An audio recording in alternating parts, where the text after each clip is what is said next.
प्रिय विद्यार्थियों, सुप्रभात।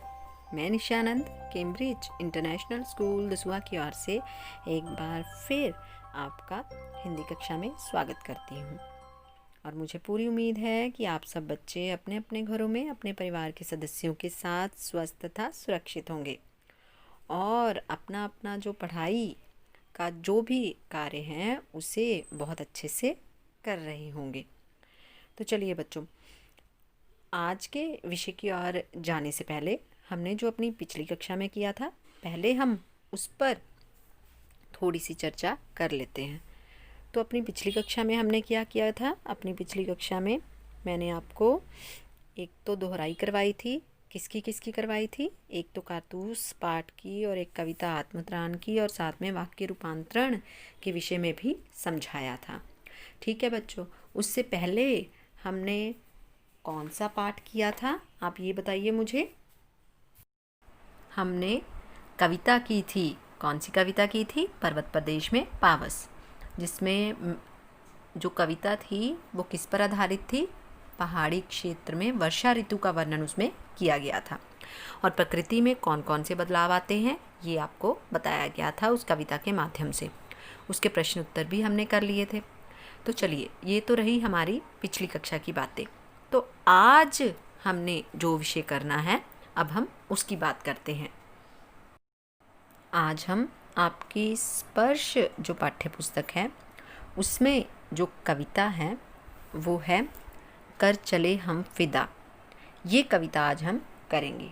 और ये जो कविता है ये किस पर आधारित कविता है? ये सैनिकों पर आधारित कविता है और इसके कवि का नाम है कैफ़ी आज़मी। तो चलिए बच्चों, आज का जो हमारा विषय है कविता, वो हम शुरू करते हैं। आज की जो हमारी कविता है कर चले हम फिदा है और इसके कवि जो हैं वो कैफ़ी आज़मी हैं। कविता शुरू करने से पहले बच्चों, मैं आप सबसे यही कहना चाहती हूँ कि अपनी अपनी हिंदी की जो स्पर्श पाठ्य पुस्तक है वो अपने पास रख लीजिए और उसे खोल लीजिए, ताकि आप कविता को बहुत अच्छे से समझ पाओ। तो कविता करने से पहले, जैसे कविता तो मैंने आपको बता दिया ये किस पर आधारित है, सैनिकों के जीवन पर आधारित है कि युद्ध भूमि में सैनिक जो है किस प्रकार अपनी वीरता का प्रदर्शन करते हैं और देशवासियों के लिए उन्होंने इस कविता के माध्यम से कुछ संदेश दिया है। तो इन सब बातों के विषय में इस कविता में हम पढ़ेंगे। लेकिन कविता शुरू करने से पहले इसके कवि के बारे में हम थोड़ा सा जान लेते हैं, कवि कैफ़ी आज़मी के बारे में। इनका जन्म 19 जनवरी 1919 को उत्तर प्रदेश के आजमगढ़ ज़िले में मजमा गांव में हुआ। कैफ़ी आज़मी की गणना प्रगतिशील उर्दू कवियों की पहली पंक्ति में की जाती है। इसके अलावा आपने जो कैफ़ी आज़मी है, वैसे नाम से इनका जो सरनेम है कहीं ना कहीं आपको उस नाम से थोड़ा सा ज्ञात हो गया होगा कि जो कैफ़ी आज़मी हैं वो कलाकारों के परिवार से थे। इनके तीनों बड़े भाई भी शायर थे और इनकी पत्नी थी शौकत आज़मी और बेटी शबाना आज़मी, मशहूर अभिनेत्रियां हैं। शबाना आज़मी के बारे में शायद आप में से किसी ने सुना हो। शबाना आज़मी अपने ज़माने की एक मशहूर अभिनेत्री हुई हैं। तो इसलिए कैफ़ी आज़मी जो है वो कलाकारों के परिवार से संबंध रखते थे। अपनी कविताओं या अपने रचना क्रम के लिए कैफ़ी को साहित्य अकादमी पुरस्कार के साथ कई अन्य पुरस्कारों से भी नवाजा गया, अर्थात बहुत से पुरस्कार इन्हें अपने जीवन काल में प्राप्त हुए हैं। और अगर हम इस कविता की बात करें तो जब भी मैं पहले भी आपको बहुत बार बता चुकी हूँ कि जब भी कोई भी पाठ या कविता पढ़ते हैं, सबसे पहले हम क्या पढ़ते हैं? उसका पाठ प्रवेश। क्योंकि पाठ प्रवेश में बहुत सी महत्वपूर्ण बातें जो हैं वो बताई गई होती हैं। इसीलिए मैं दोबारा से आप सबसे कहूँगी कि अपना जो पाठ प्रवेश है अपनी बुक में से, अपनी किताब में से उसको खोल लीजिए। तो चलिए, सबसे पहले हम पढ़ते हैं पाठ प्रवेश। जिंदगी प्राणी मात्र को प्रिय होती है। प्रिय का मतलब बहुत ही अच्छी लगती है। प्राणी मात्र मतलब कोई भी जिसमें जान है, चाहे वो जानवर है चाहे वो इंसान है, कोई भी इसे यूं ही खोना नहीं चाहता। असाध्य रोगी तक, असाध्य का मतलब है जिस रोग या जिस बीमारी का कोई इलाज ना हो, कहता रोगी कौन होता है? बीमार व्यक्ति। असाध्य रोगी तक जीवन की कामना करता है। हर व्यक्ति चाहता है कि मेरा जीवन जो है वो सुरक्षित रहे। जीवन की रक्षा, सुरक्षा और उसे जिलाए रखने के लिए प्रकृति ने न केवल तमाम साधन ही उपलब्ध कराए हैं, सभी जीव जंतुओं में उसे बचाए रखने की भावना भी पिरोई है। मतलब किसे बचाए रखने की भावना? अपने जीवन को सुरक्षित रखने की भावना। इसीलिए शांति प्रिय जीव भी अपने प्राणों पर संकट आया जान उसकी रक्षा हेतु का मतलब होता है के लिए, मुकाबले के लिए तत्पर हो जाता है। तत्पर मतलब तैयार, कि अगर किसी के भी प्राणों पर किसी की जान पर अगर कोई भी मुसीबत या संकट आता है तो हर व्यक्ति उस संकट का सामना करने के लिए तैयार हो जाता है। ये तो हम आम इंसानों या प्राणी मात्र या जानवरों की बात की गई है। आगे बढ़ते हैं। लेकिन इससे ठीक विपरीत का मतलब होता है ऑपोजिट, उल्टा होता है सैनिक का जीवन, जो अपने नहीं, जब औरों के जीवन पर, उनकी आज़ादी पर आ बनती है, तब मुकाबले के लिए अपना सीना तान कर खड़ा हो जाता है, ये जानते हुए भी कि इस मुकाबले में औरों की ज़िंदगी और आज़ादी भले ही बची रहे, उसकी अपनी मौत की संभावना सबसे अधिक होती है। जैसे पहले ही इंट्रोडक्शन में बेटा ये बताया गया है कि हर प्राणी मात्र जो है, जब उसके प्राणों पर संकट आता है तो उसको बचाने के लिए वो तैयार हो जाता है। लेकिन यहाँ पर उसने ये बताया है कि जो सैनिक होता है वो अपने जीवन को छोड़कर दूसरों के जीवन को बचाने के लिए हमेशा तैयार रहता है, और उसे इस बात का एहसास भी होता है कि अगर युद्ध भूमि में वो लड़ता है तो उसको ये भी पता होता है कि उसकी मौत की संभावना जो है वो सबसे ज़्यादा होती है। लेकिन अपनी जान की परवाह किए बिना वो देश की रक्षा के लिए लड़ने को हमेशा तैयार रहता है। यही होती है हमारे सैनिकों की ज़िंदगी। मुझे पूरी उम्मीद है कि सभी बच्चों ने अपनी अपनी किताबें अपने पास रख ली होगी, क्योंकि किताबों में से ही हम जो पाठ प्रवेश है वो पढ़ रहे हैं। आगे पढ़ते हैं। प्रस्तुत पाठ अर्थात ये जो कविता है, जो युद्ध की पृष्ठभूमि पर बनी फिल्म हकीकत के लिए लिखा गया था। ये फिल्म हकीकत के लिए गीत लिखा गया था, पुरानी फिल्म है, और उसकी जो हिस्टोरिकल बैकग्राउंड जो है वो, मतलब कि उसकी बैकग्राउंड जो थी वो क्या थी? युद्ध दिखाया गया था उसमें। ऐसे ही सैनिकों के हृदय की आवाज़ बयान करता है, जिन्हें अपने किए धैर्य पर नाज है। मतलब सैनिक जो अपने जीवन में जो भी बहादुरी के कार्य करते हैं, उन्हें हमेशा अपने कामों पर नाज, गर्व रहता है। इसी के साथ इन्हें अपने देशवासियों से कुछ अपेक्षाएं भी हैं। अपेक्षाएं मतलब वो कुछ इच्छाएं, कुछ कामनाएं अपने देशवासियों से कर रहे हैं। चूँकि मतलब क्योंकि जिनसे उन्हें वे अपेक्षाएं हैं, वे देशवासी और कोई नहीं, हम और आप ही हैं। जी हाँ, देशवासियों में हम भी आते हैं, और आप मतलब मैं भी हूँ और आप सब भी हो। इसलिए आइए इसे पढ़कर अपने आप से पूछे कि हम उनकी अपेक्षाएं पूरी कर रहे हैं या नहीं। अब उनकी अपेक्षाएं हैं क्या? वो हमसे क्या इच्छा रख रहे हैं? वो हमसे क्या कामना रख रहे हैं? जब हम इस कविता को पढ़ेंगे तब हमें बहुत अच्छे से ज्ञान प्राप्त हो जाएगा। और ये बच्चों, ये जो कविता है ना, आपने कभी ना कभी इस कविता को गीत के माध्यम से सुना होगा, क्योंकि ये गीत भी है और बहुत ही अच्छा गीत है। जब आप अगर नहीं भी आपने सुना तो भी एक बार ज़रूर सुनिएगा। और इसकी धुन जो है वो इस प्रकार से है। तो बच्चों, इस प्रकार से ये थोड़ा सा गीत, ये 2 पंक्तियाँ मैंने आपको सुनाई हैं। बहुत अच्छी सिंगर नहीं हूँ मैं, इसलिए मैं ये चाहती हूँ कि आप इस गीत को ज़रूर सुनना। जब आप सुनोगे, बड़ा ही इमोशनल गीत है, तो बहुत बहुत बहुत अच्छा लगेगा आपको। तो चलिए अब हम इस कविता की व्याख्या जो है वो आरंभ करते हैं। कर चले हम फिदा जानो तन साथियों, अब तुम्हारे हवाले वतन साथियों। तो बच्चों, पहली 2 पंक्तियाँ इस प्रकार से हैं। कर चले हम फिदा जानो तन साथियों, अब तुम्हारे हवाले वतन साथियों। पहले कठिन शब्दों के अर्थ। वैसे ये कविता बहुत ही आसान है, सीधे सीधे शब्द जो हैं वो इस्तेमाल किए गए हैं। जैसे फ़िदा का मतलब होता है न्योछावर करना। उसके बाद साथियों कौन है? साथियों मतलब हम सब देशवासी। हवाले, हवाले का मतलब होता है सौंपना। और वतन, वतन का मतलब होता है देश। और साथियों शब्द का फिर से इस्तेमाल किया गया है। तो कठिन शब्द बहुत ज़्यादा इस कविता में नहीं है। तो चलिए अब इसकी व्याख्या करते हैं।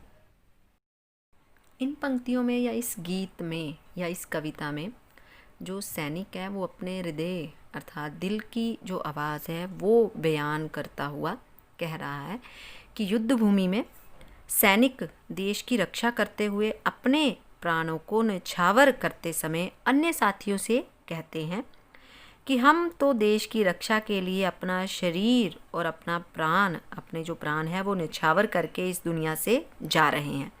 अब यह देश तुम्हारे हवाले है, तुम ही इसकी रक्षा करना। 2 पंक्तियां हैं, सीधी सीधी पंक्तियां हैं। कर चले हम फिदा। सैनिक क्या कह रहे हैं कि हम अपनी जान को कुर्बान करके इस संसार से जा रहे हैं और अब इस देश की रक्षा की जिम्मेदारी का भार हम आप देशवासियों पर सौंप के जा रहे हैं।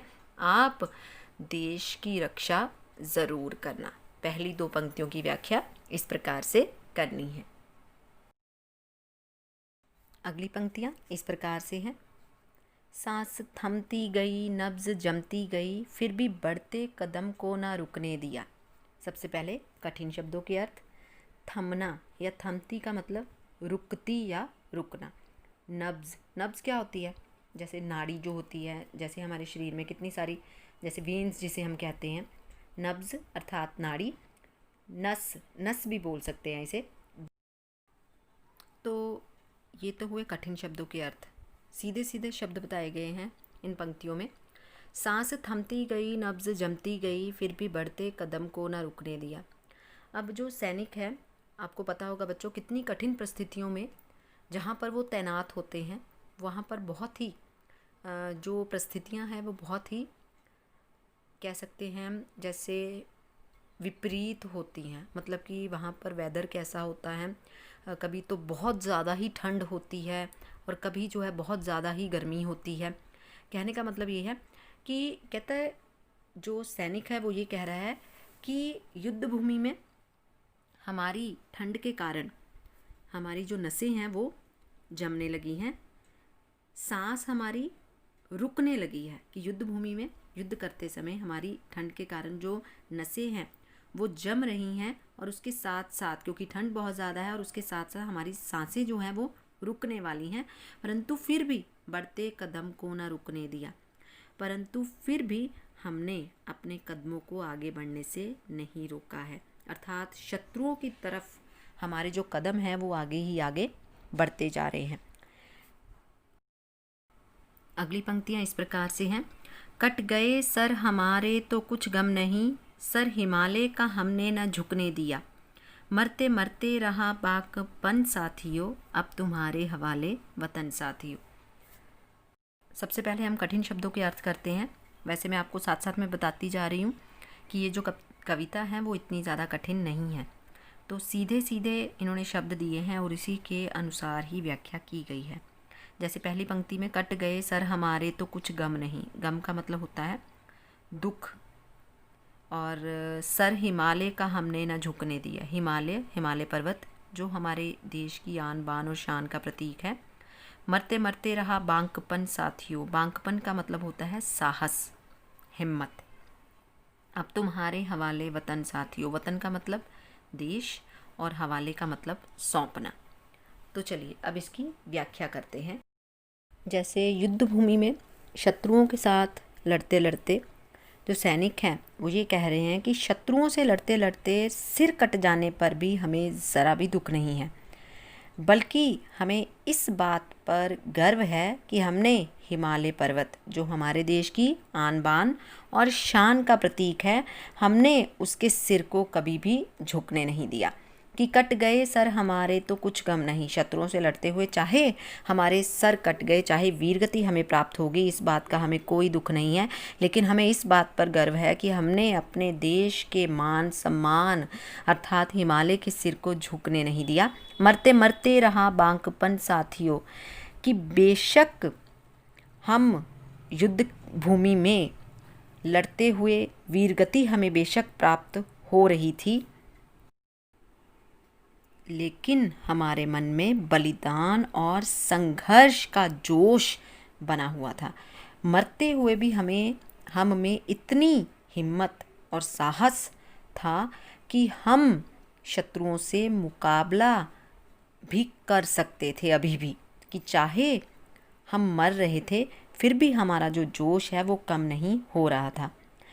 तो अंतिम समय तक भी हमने हिम्मत और साहस से शत्रुओं का सामना किया। अब तुम्हारे हवाले वतन साथियों कि अब इस देश की रक्षा का भार तुम्हें सौंप रहे हैं, अर्थात देश की बागडोर तुम देशवासियों को सौंप रहे हैं। अब देश की बागडोर आप सबके हाथ में है, इसलिए इसकी रक्षा ज़रूर करना। तो बच्चों, इस प्रकार से ये पहला पद्यांश था, पहला काव्यांश था जिसकी हमने व्याख्या की कि जैसे बहुत ही आसान है, बहुत ज़्यादा कठिन नहीं है। स्टार्टिंग में ही, आरंभ में ही जो युद्ध भूमि में युद्ध कर रहे हैं जो सैनिक, वो ये कह रहे हैं कि हम अपनी जान कुर्बान करके इस संसार से विदा ले रहे हैं, लेकिन इस देश की रक्षा का भार अब आपके कंधों पर छोड़कर जा रहे हैं। युद्ध भूमि में कठिन परिस्थितियां होने के बावजूद भी, ठंड चाहे जितनी मर्जी हो, चाहे हमारी नसें जम रही हों, चाहे हमारी सांसें रुक रही हों, फिर भी हमने अपने कदमों को आगे बढ़ने से ना रोका। चाहे लड़ते हुए हमारे सिर क्यों ना कट गए, अर्थात हमें वीरगति क्यों ना प्राप्त हो गई हो, लेकिन फिर भी इस बात का हमें कभी भी गम नहीं था, दुख नहीं था। लेकिन हमें इस बात का गर्व था कि हमने अपने देश के मान सम्मान के प्रतीक हिमालय के सिर को झुकने नहीं दिया। चाहे युद्ध भूमि में हम मर रहे थे, लेकिन मरते मरते भी हमारा जो जोश, जो हमारा साहस था, उत्साह था, वो कम नहीं हो रहा था। मरते मरते भी हमने हिम्मत और साहस के साथ शत्रुओं का सामना किया। अब देश की रक्षा का भार हम आप सब देशवासियों पर छोड़कर जा रहे हैं, इसलिए इस देश की रक्षा ज़रूर करना। तो ये था हमारा पहला काव्यांश। अब हम अगली पंक्तियां जो हैं वो करते हैं। अगली पंक्तियां इस प्रकार से है। जिंदा रहने के मौसम बहुत हैं मगर जान देने की रुत रोज़ आती नहीं।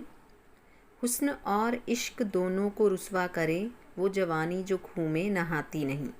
अब सबसे पहले इसके कठिन शब्दों के अर्थ। जिंदा रहने के मौसम बहुत हैं मगर, मौसम का मतलब मौसम ही होता है, जिंदा रहने मतलब जीवित रहने के। जान देने की रुत, रुत का मतलब फिर से मौसम। रोज़ आती नहीं। हुस्न, हुस्न का मतलब होता है सुंदरता। और इश्क, इश्क का मतलब होता है प्रेम। और रुस्वा का मतलब होता है बदनाम करना। वो जवानी जो खून में नहाती नहीं। खून का मतलब खून या रक्त। तो इस प्रकार से ये कठिन शब्दों के अर्थ हैं। अब हम इसकी व्याख्या करते हैं। युद्ध भूमि में उपस्थित जो सैनिक है वो देशवासियों से कह रहा है कि जीवित रहने के, जिंदा रहने के मौसम बहुत हैं मगर, मौसम का मतलब जैसे मौसम भी कह सकते हैं, अवसर भी कह सकते हैं, मौका भी कह सकते हैं, कि जीवित रहने के तो हमें अनेक मौके मिलते हैं। जिंदा रहने के मौसम बहुत है मगर, कि जीवित रहने के तो बहुत से मौके मिलते हैं, परंतु जान देने की रुत रोज़ आती नहीं। परंतु देश की रक्षा में मर मिटने के अवसर बार बार नहीं मिलते हैं। कि जीवित रहने के तो बहुत से मौके मिल जाते हैं, परंतु अपने देश के लिए जान कुर्बान करने का मौका या अवसर रोज़ रोज़ नहीं मिलता। हुस्न और इश्क दोनों को रुसवा करे। कहता जवानी की अवस्था ही वह अवस्था होती है जिसमें सुंदरता भी होती है और प्रेम भी होता है और जोश भी होता है। यदि उस जवानी में देश की रक्षा करते हुए खून नहीं बहाया तो वह जवानी व्यर्थ है। अर्थात युवाओं को देश की रक्षा के लिए हमेशा आगे रहना चाहिए। इन पंक्तियों के माध्यम से कवि ने क्या कहना चाहा है? कवि कैफी आज़मी जी ये कह रहे हैं कि हुस्न और इश्क दोनों को रुसवा करें। कि जो जवानी में अगर किसी ने अपने देश के लिए कोई कार्य नहीं किया, अगर अपने देश के लिए कुछ भी नहीं किया, तो ऐसी सुंदरता और ऐसे प्रेम को उसने बदनाम किया है। कहता वास्तव में जवानी में अगर आपने अपने आप को देश के लिए कुर्बान नहीं किया तो ऐसी जवानी का कोई फ़ायदा नहीं है। वो जवानी व्यर्थ है जिसने अपने देश के लिए खून ना बहाया हो। इन पंक्तियों के माध्यम से सैनिकों ने अपने देश के जो युवा या नौजवान हैं उनको अपने देश के लिए कुर्बान होने के लिए, उन्हें अपने देश के लिए मर मिटने के लिए प्रेरित किया है।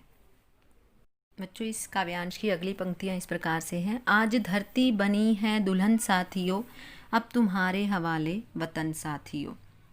कि जो सैनिक है वो ये कह रहा है कि आज धरती जो है वो हमारे खून से लाल हो चुकी है। आज जो ये धरती है आज वो हमारे लिए दुल्हन के समान है, कि जिस तरह दुल्हन जो है वो लाल जोड़े में सजी होती है, ठीक उसी प्रकार हमारे खून से ये धरती जो है वो दुल्हन की तरह दिखाई दे रही है। तो हम अपना जो कार्य है, देश के प्रति जो हमारी जिम्मेदारी थी युद्ध भूमि में, उस जिम्मेदारी को पूरा करते हुए इस संसार से विदा ले रहे हैं। परंतु अब हम अपने देश की रक्षा का भार आप सब के कंधों पर छोड़कर जा रहे हैं। इसकी रक्षा के लिए बलिदान के मार्ग पर हे देशवासियों, आप हमेशा आगे ही आगे बढ़ते रहना।